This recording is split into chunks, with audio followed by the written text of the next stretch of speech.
Throughout DC Comics history, Batman and Superman have gone toe-to-toe many times. Whatever their reasons, the Dark Knight and the Man of Steel haven't always been on the best of terms. On the surface, a godlike superhuman with the Man of Steel's powers would make quick work of a billionaire in a cape and cowl. But Bruce Wayne is more than your usual costumed vigilante, with more than a few tricks up his sleeve. Here are 5 ways Batman can beat the Man of Steel. Weaken Superman with kryptonite. Superman is virtually impervious to human weapons, but he does have an Achilles heel. Kryptonite. Obviously, an invincible Superman wouldn't be much fun in a fistfight, so kryptonite is always the most likely way to even the odds. But viewers have seen Superman weakened by kryptonite again and again. That's kryptonite! Yes, this time we got it right. Meaning Zack Snyder will need to find a new and memorable way for Batman to use the alien substance to his advantage. Fortunately, Batman's cunning has led to several delivery methods in the comics. He's used kryptonite gas, a kryptonite ring, and even outright kryptonite impalement, not to mention a kryptonite-infused arrow courtesy of Green Arrow. Control Superman with threats against others.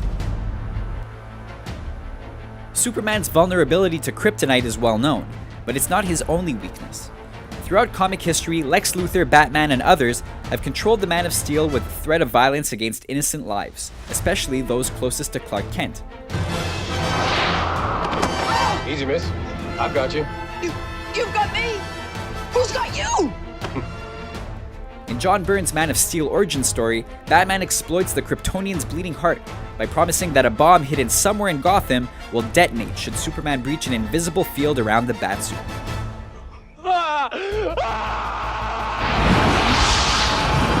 He was bluffing, but Superman couldn't take the chance.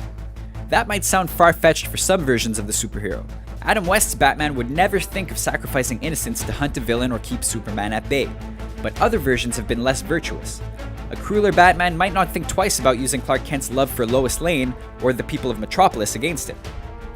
Most versions of Batman have been willing to do what their fellow heroes aren't. Using collateral damage could work here just as it did against Darkseid himself, along with his entire planet, in the Supergirl from Krypton storyline. Fight Superman with technology and gadgets. Brawn doesn't always beat brains. Mind over muscle? And in Batman lore, brains come in 2 varieties, strategy and technology. Movie fans know most of Batman's signature toys, batarangs, bat vehicles, and bat grapple guns. But over several decades, Bruce Wayne has gone from a well-trained vigilante to a full-on tech genius. Hardened Kevlar plates over titanium-dipped tri-weave fibers for flexibility. It'll be lighter, faster, more agile. He's a man who outmaneuvers opponents in and out of his Batsuit, and he's designed some of the most effective crime-fighting weapons and vehicles in the entire DC universe.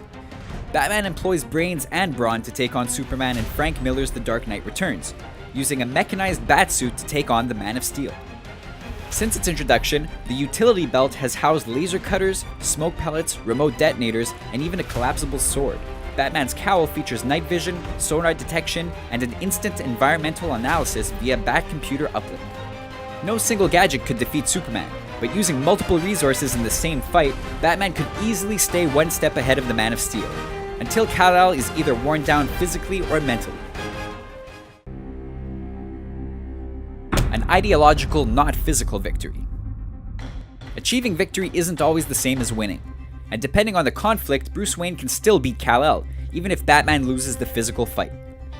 In several Superman storylines, the Kryptonian refuses to be held accountable to anyone, helping or harming world governments as he sees fit. In those stories, Batman doesn't need to crush Superman to beat him, only show the world that even a god can bleed. Comic fans saw a similar idea at play in Zack Snyder's 300, where a group of Spartans gave their lives to simply prove a god king was a mortal man. In The Dark Knight Returns, Batman simply opposes a government that wields Superman like a superweapon. The Dark Knight still wins if he shows the people of Metropolis and Gotham that together they are not powerless against Superman, and that the Man of Steel doesn't get to decide what's right or wrong. If a single man can stand against a god, kryptonite suit or not, it would make both Superman and humanity think twice. Three's a crowd. The final possibility is that Batman wouldn't have to face Superman alone. Depending on which DC heroes and villains are around, Wonder Woman, The Flash, or even Lex Luthor could offer their help to take down the Man of Steel. Just as Frank Miller's Dark Knight counted on Green Arrow to weaken Superman, Batman could take a beating from the Man of Steel, simply distracting the Kryptonian while the other heroes take positions. It takes sharp storytelling to introduce other players without undermining the main event, but a third party, be it a hero or a villain, could be all that's needed to give Batman the upper hand. These are just a few ways Batman could beat Superman. What's your theory about how the Dark Knight can beat the Man of Steel? Tell us yours in the comments section, and don't forget to subscribe to our channel for more videos like this one.